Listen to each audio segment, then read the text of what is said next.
Welcome to the Life and Faith Podcast. I'm Dan. And I'm Josh. We're experiencing life and faith every day, and if you're listening, we hope you are too. We're talking about life, the Bible, family, news, all sorts of other stuff, all from the perspective of by faith believers. If you enjoyed this conversation, like what you hear, like and subscribe wherever you get your podcasts.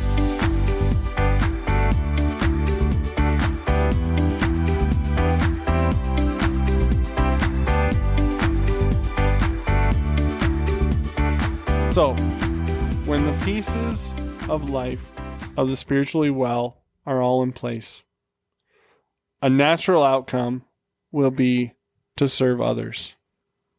We talked about that in a previous episode, right?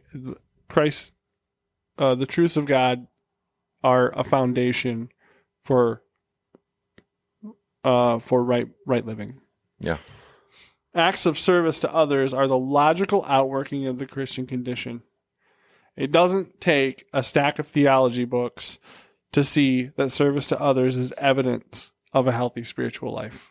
Yeah. Mm-hmm. Serving others is one of the works we should be doing. Yep. It's the example in Scripture where it talks about the servant that was forgiven of much, but then he couldn't forgive the person's debt that was, that owed him. And it's the comparison of like, that what we talked about earlier, casting our sin as far as the east is from the west, that alone is enough to where we can spend our life in service and not even amount to close to what God has done for us. So living in that light every day, it should bring us to service to others, like you're saying. The stronger you understand it, the more you'll be compelled to do the right thing. Yeah, absolutely. Because that foundation is there. You understand what's been done for you. Mm-hmm. I'll often say that, and I maybe have mentioned it in the course of our episodes, but much of what has been done for me, or much of the good that I do, is in response of what's been done for me. Right, absolutely. Philippians 2, do nothing from selfishness or empty conceit, but with humility, regard one another as more important than yourselves. Yes. Yep. That's a good one. Do not merely look out for your own personal interests, but also for the interests of others. Have this attitude in yourselves, which was also in Christ Jesus, who, although he existed in the form of God, did not regard equality with God a thing to be grasped, but emptied himself, taking the form of a bondservant, being made in the likeness of men. Paul is outlining a key characteristic of the Christian life, and he's tying it directly to the life of Christ. Absolutely. Doing Christian service has a double effect. There's a difference from the inside out, right? Acting on behalf of the Lord to better the life of the weak and the downhearted, and expressing worship and gratitude of what's been done for us, right? From the inside out, we're expressing gratitude. Additionally, there's a benefit from the outside in, right? It makes your sacrifice worthwhile. It gives you true purpose, right? And when you do good for the Lord, you bring life full circle. Mm-hmm. And you make it possible for others to do the same. Yeah.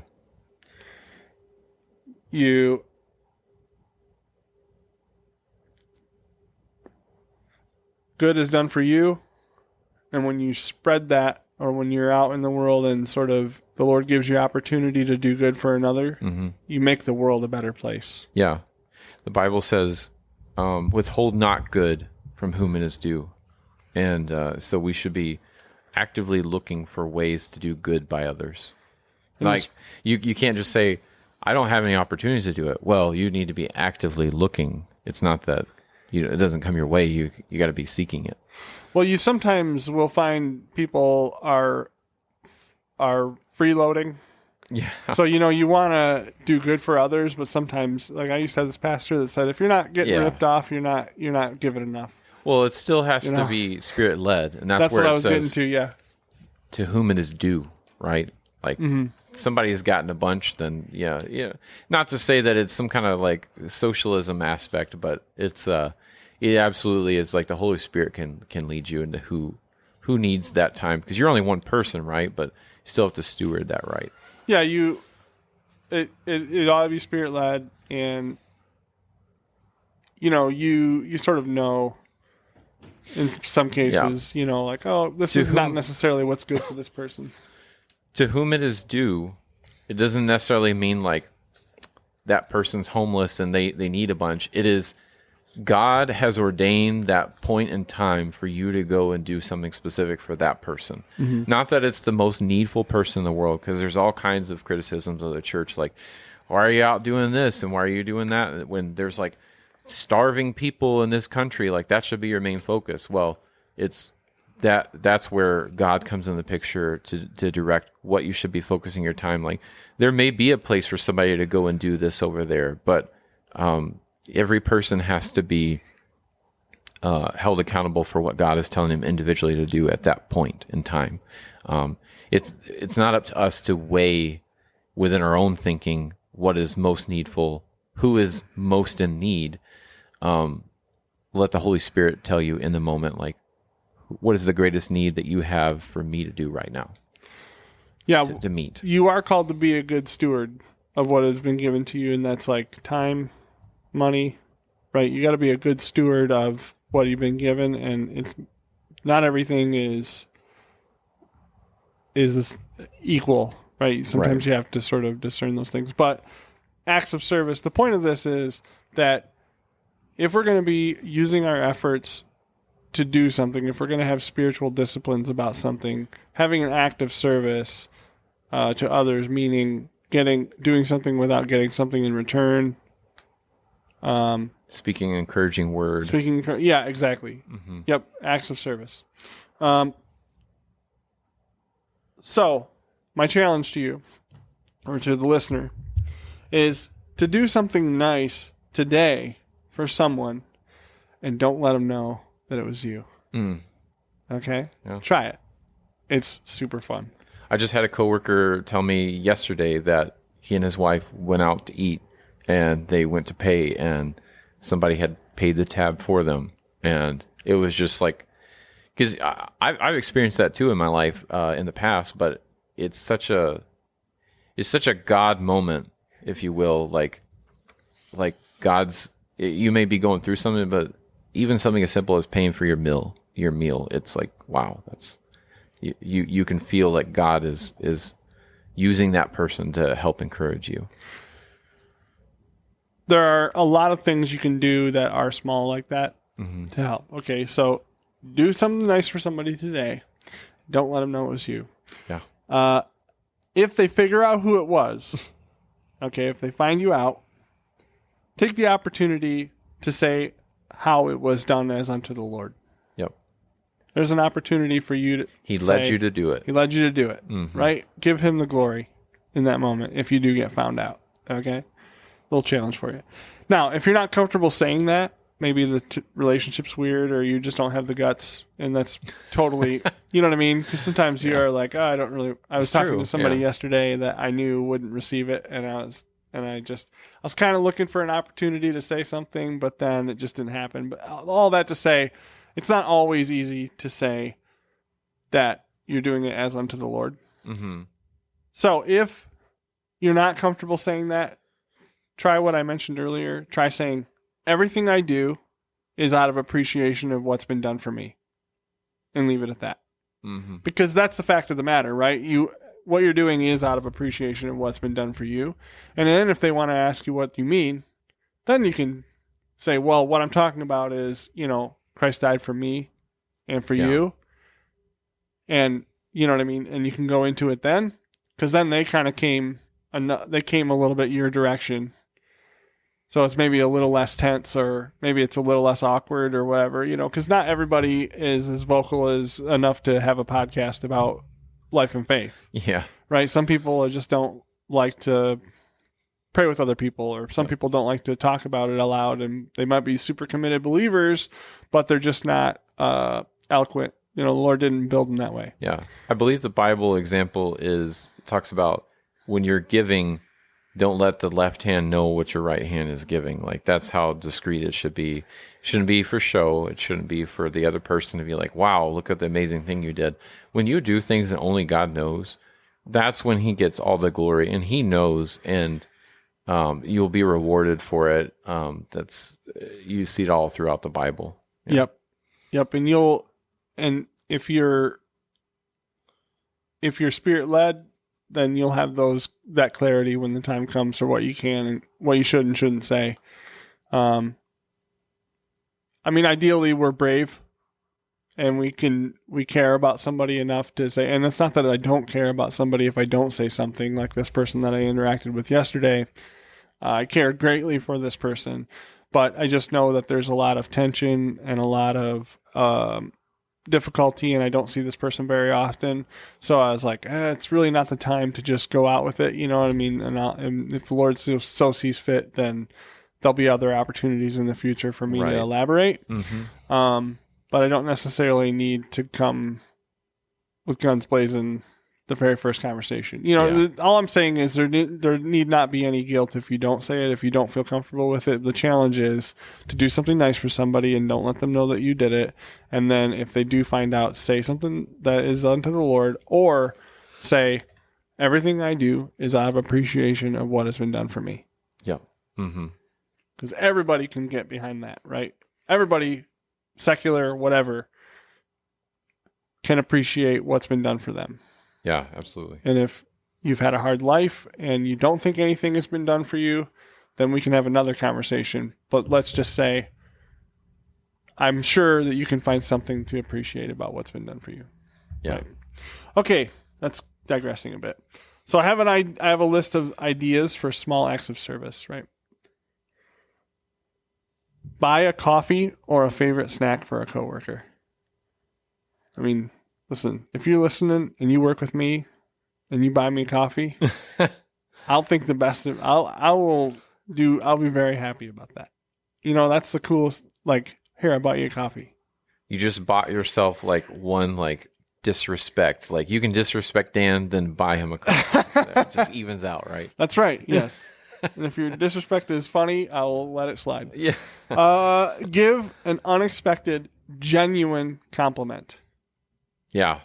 Key phrase, genuine. Genuine. Don't, because we can easily go into flattery that way, but yeah, make it genuine. When you, that goes back to that verse of withhold not good from whom it is due. Like, if they're doing something, you recognize them, you should recognize for what they're doing. Not absolutely drum up something. Yeah. Well, and if you just think about, I try to do this genuinely with people that I care about. I try to remind myself to say something that I really like. I'll be like, you know, like this. Okay, here's an example. That person that I bumped into yesterday, at a time in my life before, 100 years ago, I needed a place to live, and their family said, "You can totally live here. Come on in." And they housed me for months, and I was going through a really rough breakup, and I didn't have any place to go, and I couldn't go back to my folks' house because I was too old for that. And so they like let me live there, and I don't think I ever paid rent, and and it was a great experience, and everybody in their family was super cool about it. And so I mentioned it to him, hey, I'm really grateful to you and your family for what you did. Yeah. Right. And so, not to say to build myself up, but that was a moment of genuine appreciation for what was done, you know? Yeah. And so I recommend that's a great way to do something small for somebody. Of course, you can't really do that anonymously, but it's just an idea of a small act of service to somebody else. Yeah. I had a similar situation in college, and you ever heard me talk about like my first year of college? Like, I went through more like growth at that point in my life than I ever have. It was all condensed right in like that first year, because it was my first year out of the house, out from I wasn't with my parents anymore. I was on my own for the first time, and I went through a lot, like just getting acclimated to college, trying to find a steady job for the first time, and having my first car was when I first got my first car, and that car alone I could tell you so many stories, but like, and I probably will. I'll find some places to insert it because God used that car in my life. And if my father-in-law is listening to this, he's probably laughing because he was instrumental in helping me get this car. And it was a great car. It was just like there were certain things that happened along the way, like certain failures on the car that were just it was perfect for me to learn some good lessons. But one of those lessons was I had just consistently had this problem with my vehicle overheating, and time again, I would try to go and like talk to somebody in a dorm. I talked to some guys that maybe helped their dad work in the work in the garage or something. They knew about cars, right? So they're all like, "Oh, it's probably this." Help me out, And I was thankful for each one of these guys along the way. But time and time again, somebody would tell me, "Oh, it's this. Do this," and then I'd either do it or they'd help me do it. And then I drive it again, same problem. So it wasn't getting fixed. And then finally I was so frustrated, it culminated to this situation that, again, I'll probably have more time to go over at a later time. But the point of me bringing all this is it ultimately led to a conversation I had with my father-in-law who I wasn't married at the time. So he was, I was still dating Stacy. But he had a conversation with me about how, you just need to humble yourself. I don't know if he used his exact words, but this is what he was getting at. You need to humble yourself and just go and ask for help. Like, there's so many people at that church that you're going to. It was a new church because I was in a new area. I was going there while I was attending that college. And he's like, just go find one of the older men, say if I had a problem with a car, who should I go to? And they pointed me in the direction of this guy who was a mechanic. And sure enough, he was able to help me. And that was such a mountain, not a mountain, but such a big valley in my life. Like, looking back in hindsight, it seems pretty minuscule at this point in my life. But at the time, it was this huge hurdle, and it was so frustrating me for months on end. And this guy came in, and I talked with him. He was like one of the nicest guys and was happy to help. Never even thought to ask me for any kind of money for what he did. It was all out of the goodness of his heart. He went out there to my dorms, which was a drive, and worked on it, kept at it until he figured it out, and he figured out and fixed it and helped me get it. And I think the big question is, what was it? The situation. Well, what fixed it? So it was an issue with the car overheating. Everybody was like, it's the water thermostat, all this stuff. Yeah. Like there was all these different things people took a stab at. And he even went up the wrong tree a couple of times. And finally he was like, you know what? I'm going to feel really bad if this is what it was all along. And he's like, let's check to see if the fans are engaging. And he checked it, and like we revved the engine for a long time. It ended up overheating. He's like, not once did the fans ever engage. And that's your problem. Like, there's a damage to the fan. And it was he even himself, he's like, I can't believe I overlooked that. I should have started there. That's crazy. It was one of those little tiny things, but it was like, it just solidified that if a mechanic, it took him a little while to get to it. It was like, God's using this little thing to grow me in my life right now. And so I was so appreciative of the way that he stepped out there and did that, because I hadn't put myself on the line like that before. So I told him I was appreciative, but I've thought many times, like, man, if I could even remember like what his last name was and like ask around, like, there's a part of me that wants to send him money now that because I was a broke college student, just right? Just gets a check. I just send him a random check in the mail, not even say who it was from, but just say, you were instrumental at a hard time in my life where, and you just came through for me, and God used it as such a blessing in your life. I want to be a blessing back to you. Yeah. I had a 4-door sedan, and in the winter in Michigan and probably in other states, if a car has an issue, the winter will bring it out. Yeah. And so one day I was parked at my buddy's house, and I put the car in reverse, and it was just like, all of a sudden I couldn't go anywhere. The back wheel was like not moving at all. And so I'm like, this is, and I'm of course like living on pennies and, and a myriad other things. It was like, so I call my grandpa. I mean, who am I going to appreciate more? Grandpa, he's going to come out and solve it all, so he he looks at it, And he goes, try it again. And I kind of do it. And he's like, mm-hmm. You know, and his wheels are turning and he's old school, you know. So he goes, he looks at it, he reaches up behind the back tire and he grabs the cable that holds the emergency brake. Bam! Pulls it and it unlocked. It was just because of the cold that had frozen. Oh. And the brake was on. Brake was engaged. And so he just gave it a nice hard... It was frozen engaged. Yeah. And so when he gave it a nice hard tug, sure enough, the wheel just... And here the guy, it's like... Comes out in the winter, takes him 30 seconds to figure it out. Wow. And, you know, it's just, for the record, I have told my grandpa how much I love him many, many times. And not just because he does stuff for me, but it was one of those moments where it was like. You could depend upon him.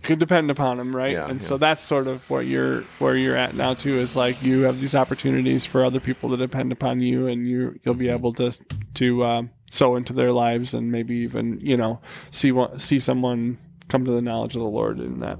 Yeah, it's funny you say it too, because I've talked with Stacy before about how if I hear about a college student having car troubles, that's almost like that's almost an automatic for me. Like I need to do something for that person because I've been there and I understand, and that's like almost an automatic for me. I mean, there's a lot of college students struggling with money. You know? Yeah.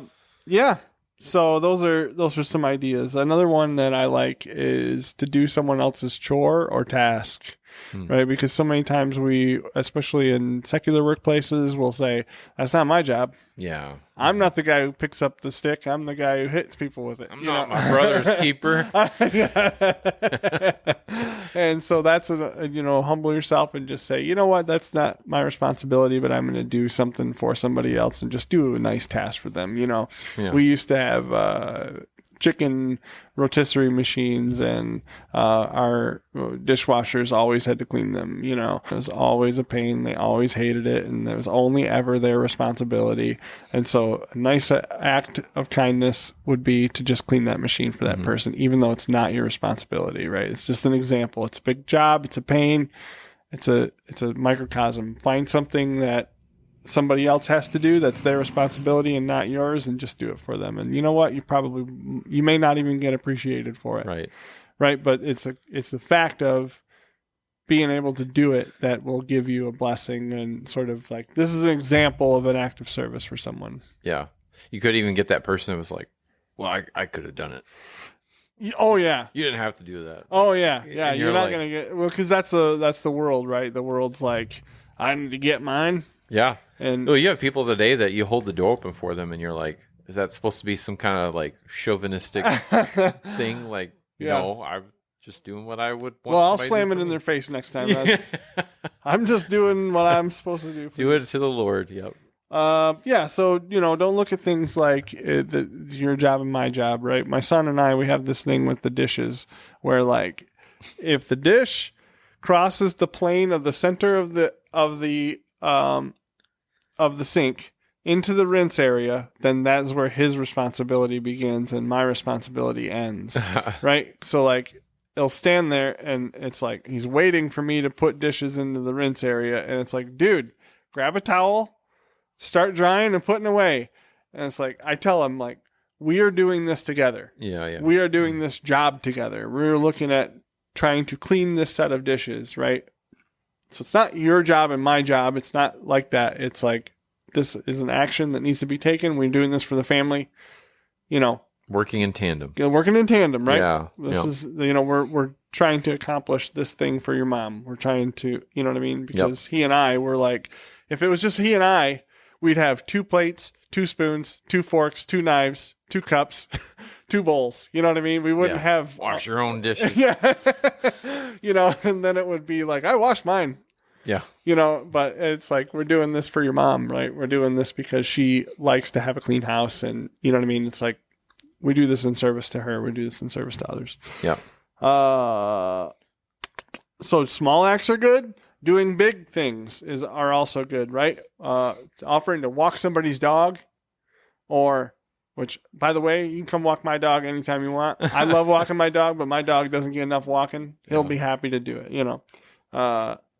offering to fix a vehicle. That's huge, right? Because, you just talked about college students, but very few people are prepared financially to resolve a vehicle issue if it occurs. Mm-hmm. This is an example of a larger thing, right? It doesn't have to be these large things to have acts of service to be a blessing to you, but we're just throwing out examples of different things that you can do that are practical, that also show the blessing that you have received based on the blood of Christ, right? You're resting in Him.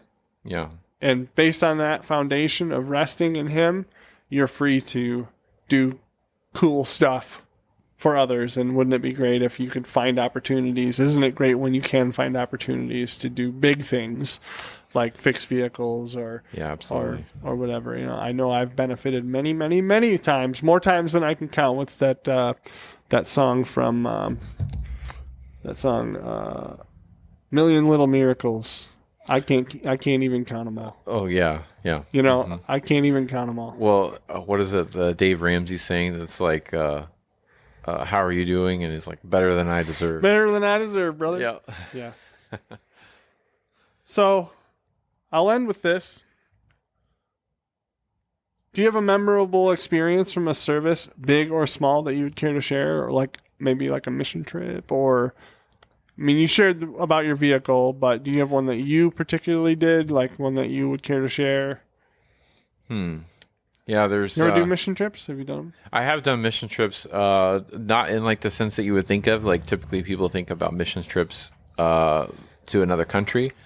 But I did a mission trip with my youth group years ago to New York City. And the reason why it was a mission trip specifically was the church and the pastor that we were helping there specifically was geared towards the Jewish community there in New York and in New York City.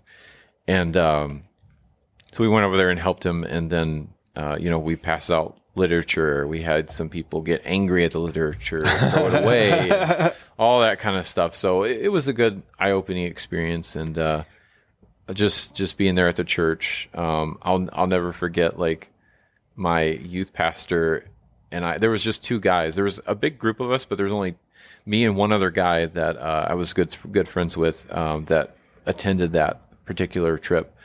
And so it was me and him. The girls went off to do Sunday school or whatever, and with the teens that came there and the women, and then my youth pastor, who had brought us on the trip, he went with me and this other guy to the Sunday school class. And we're sitting there, in the chairs waiting for Sunday school class to start. And then just 10 minutes in, we're like, I don't think the teacher's coming to this class. And we didn't hear anything about it, so we didn't know.